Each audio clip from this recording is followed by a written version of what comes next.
(27절) 말씀 보니까 북이스라엘 왕 베가가 20년간 북이스라엘을 다스렸습니다. 근데 그의 통치 기간에 대한 평가도 28절에 보면 여호와 보시기에 악을 행했다 그랬습니다. 그리고 처음부터 이스라엘을 남과 북으로 나눌 때 북이스라엘을 다스렸던 그 여로보암, 그가 북쪽과 그 다음에 남쪽 유다 경계에 제단을 만들고 거기서 우상을 숭배했죠. 그렇게 우상을 섬겼던 죄에서 그도 떠나지 않았다, 이렇게 평가를 하고 있습니다. 참으로 악이 관영했던 시대가 어느 시대냐? 한결같이 모든 왕이 악했던 시대가 어느 때냐? 바로 북이스라엘 시대라고 할 수 있습니다. 북이스라엘이 한때는 굉장히 북이 영화를 누리기도 했습니다. 아마도 아합 왕 때 굉장히 부유했을 것이고 여로보암 2세 때도 부유했을 것이라고 학자들은 추측합니다. 그러나 성경은 그들의 치적과 부유하게 된 것에 대해서 관심을 갖지 않고 그들의 삶이 일관적으로 악했다라고 평가하는 것은 뭐냐? 그들이 하나님을 섬기지 않고 하나님의 뜻대로 살지 않았기 때문에 그걸 보고 악하다, 하나님 보시기에 정직하지 않았다라고 성경은 평가합니다. 지금 이 시대는 어떨까요? 이 시대도 많이 악해졌죠. 악해졌습니다. 어떤 책에 보니까 미국에 마법을 숭배하는 사람이 150만 명이랍니다. 마법, 해리포터 같이 뭐 이렇게 슉 마법 뭐 이런 거, 양탄자 타고 날아다니고 뭐 이런 거겠죠. 그 실제로 믿고 숭배하는 사람, 마법사를 숭배하는 사람이 150만 명이라고 합니다. 1990년에는 약 8,000명여 정도였는데 2008년에는 한 34만 명 정도 되더니 현재는 약 150만 명 정도 된다고 합니다. 놀라운 것은 이렇게 말도 안 되는 마법을 숭배하는 사람이 150만 명 되는 동안 그만큼 기독교인은 줄었답니다. 그만큼 사람들이 우상을 숭배하고 우리 시대는 우상이 가득한 시대다. 청년들과 함께 나가사키 이렇게 비전 트립하면서 성지순례 하는데 다녀왔는데 저는 못 봤는데 우리 청년들과 목사님 보셨더라고요. 거기에 사이언톨로지라고 과학을 종교로 숭배하는 이단이라고 그래야 되나요? 그런 종교도 거기 있더라고요.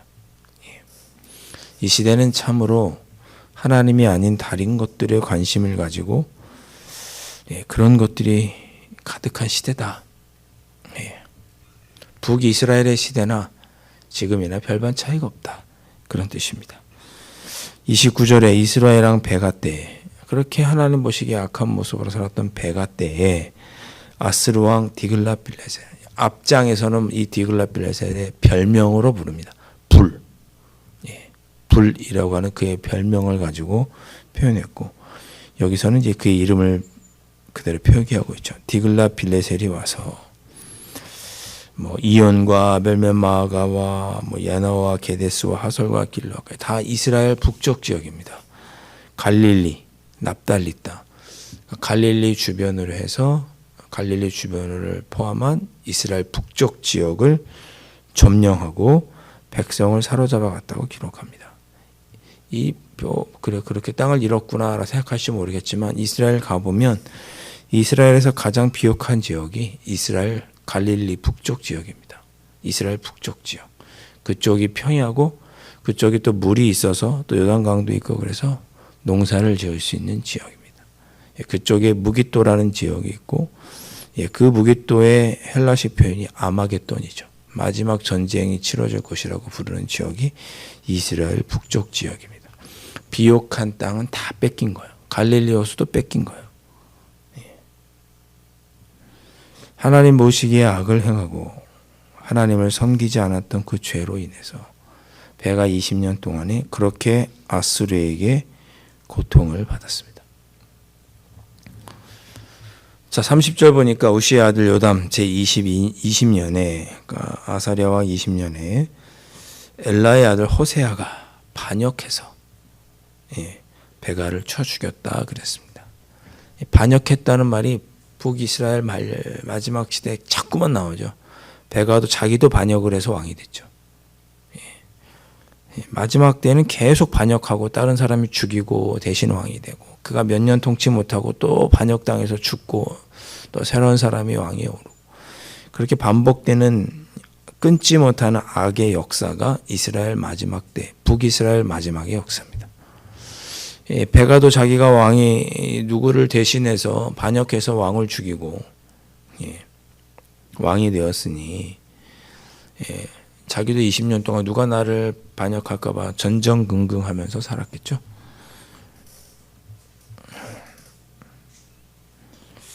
참 안타까운 역사가 북이스라엘의 역사입니다.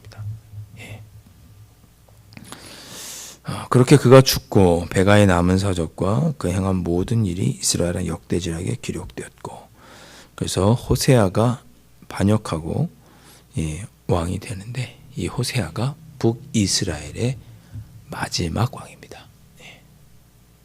더 이상 북이스라엘은 존재하지 않는 거죠. 호세아 왕 때 북이스라엘의 역사는 끝이 납니다. 북이스라엘을 멸망시킨 나라가 어느 나라냐? 아수르입니다. 아수르. 32절 보니 남유다의 이야기로 넘어가죠. 우시아의 아들 요담이 왕이 됐다고 그랬습니다. 아사랴의 아들 요담이 왕이 되었습니다. 그때 25세 예루살렘에서 왕이 됐는데, 그는 그래도 좀 하나님 보시기에 정직하게 행했습니다. 하나님을 섬겼어요. 그 성전을 수리하죠. 35절에 보니까 성전 윗문을 건축했다 그랬습니다. 그러니까 성전을 수리하고 이렇게 하는 것이 이제 왕의 재량이에요. 그의 명령으로, 왕의 명령으로 성전을 수리하게 되었습니다. 33절에 보면 독특하게 그의 어머니 이름은 여루사라, 이렇게 또 오랜만에 어머니 이름을 기록하는데 사독의 딸이더라 그랬습니다. 사독은 다윗 때에 제사장을 했던 제사장의 이름입니다. 그러니까 제사장 가문에서 그 가문에서 태어난 여인이 누구냐? 여루사다. 그런 신앙 있는 가문의 어머니 밑에서 태어난 요담이 그래도 여호와 보시기에 정직하게 행합니다. 그러나 그도 완전하게 여호와 보시기에 온전하지 못했죠. 산당은 여전히 남겨두었습니다. 그래도 요담이 다스리는 그 기간 동안에 16년 기간 동안에 그 나라가 평안했습니다. 36절 요담의 남은 사적과 그가 행한 모든 일은 유다왕 역대지락에 기록되지 않았느냐. 그가 16년을 다스리고 죽었는데, 그가 죽자 그의 아들 아하스가 왕이 됩니다. 그 왕이 되는 그때, 요담이 죽고 왕이 되는 그때 여호와께서 아람 왕 르신과 베가를 보내서, 북이스라엘 왕 베가를 보내서 유다를 칩니다. 그의 아들 아하스를 시험하시는 거죠. 이 아하스 이 녀석도 여호와 보시기에 정직하게 나를 섬기며 살아가려나 싶어서 아람 왕 르신과 베가의 연합군의 전쟁을 통해서 아하스 남유다를 시험하신 거죠. 만약에 그가 하나님을 섬겼다면 하나님을 믿고 하나님께 기도했겠죠. 그런 것은 성경에 빠짐없이 기록하고 있잖아요.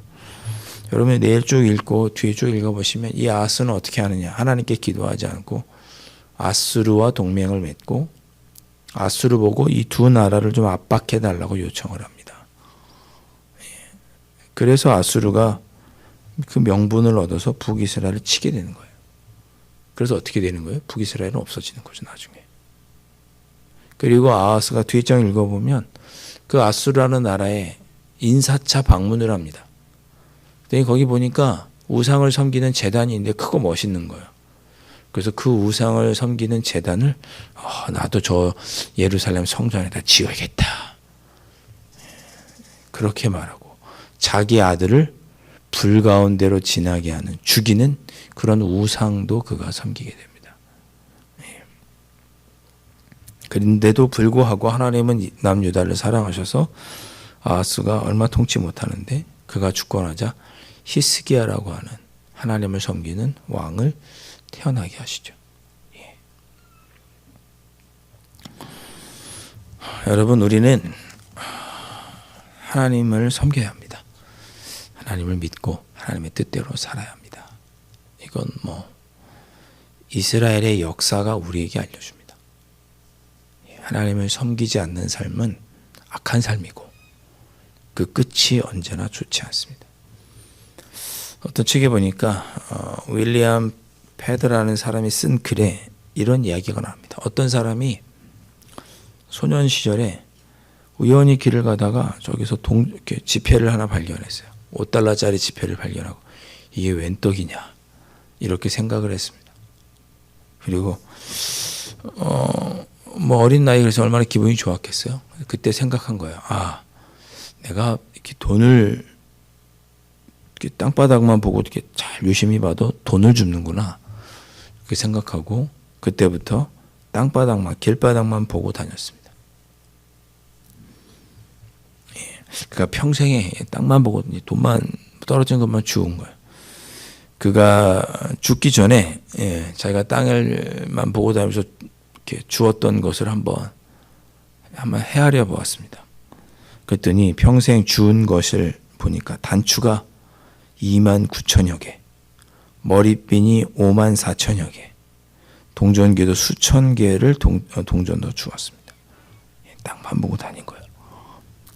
근데 그가 그렇게 평생 단추 29,000개, 머리핀 54,000개, 동전 수천 개 줍는 동안 그는 평생 고개를 숙인 채 살았고 푸른 하늘도 보지 못하고 지상의 꽃과 새와 아름다운 자연, 저 맑은 하늘, 푸른 하늘도 보지 못한 채 살았습니다. 우리는 이런 사람을 뭐라고 표현하느냐? 넝마, 노숙자, 거지라고 부르죠.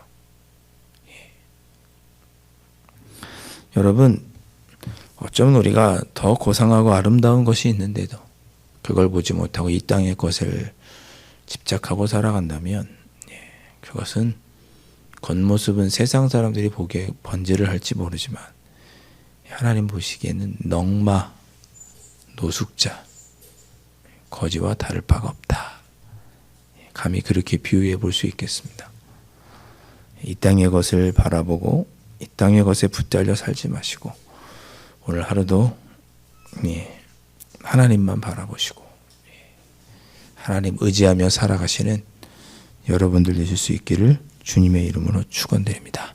그리고 한 가지 더, 북이스라엘 왕이 그 악한 그 모습, 반역의 고리를 끊지 않고 여호와 보시기에 계속 악함으로 결국은 멸망한 것처럼 우리도 끊지 못하는 악한 모습이 있다면 그 결과를 무섭게 여러분 바라보시고 우리 가정 안에 또 내 개인적으로 끊지 못하는 악한 모습이 있다면 회개하시고 더 끊기 위해서 노력하는 우리가 되어야 할 것입니다. 이 새벽에 그렇게 기도하고 돌아가실 수 있기를 주님의 이름으로 축원드립니다. 기도하겠습니다. 아버지 하나님, 하나님은 여러 번 북이스라엘에게 기회를 주시고 그들을 돌이키도록 여러 가지 방법을 쓰셨지만 결국 그럼에도 불구하고 하나님을 섬기지 않고 하나님의 뜻대로 살지 않았던 북이스라엘은 정말 멸망을 향해 치닫게 됩니다. 아버지 하나님, 이런 하나님의 말씀을 우리가 읽었으니 나는 이런 모습이 없는지를 돌아볼 수 있도록 도와주시고 이 땅의 것만 바라보느라 하나님을 섬기지 못하고 하나님이 주신 것을 누리지 못하고 살았던 그런 어리석은 모습이 내 안에 없는지 돌아보며 회개하고 악의 고리는 끊어내리고 아버지 하나님만 바라보며 의지하며 살아가는 우리의 삶이 될 수 있도록 성령 하나님 인도하여 주시옵소서. 예수님의 이름으로 간절히 기도하옵나이다. 아멘. 하늘에 계신 우리 아버지, 아버지의 이름을 거룩하게 하시며 아버지의 나라가 오게 하시며 아버지의 뜻이 하늘에서와 같이 이 땅에서도 이루어지게 하소서. 오늘 우리에게 일용할 양식을 주시고 우리가 우리에게 잘못한 사람을 용서하여 준 것 같이 우리 죄를 용서하여 주시고 우리를 시험에 빠지지 않게 하시고 악에서 구하소서. 나라와 권능과 영광이 영원히 아버지의 것입니다. 아멘.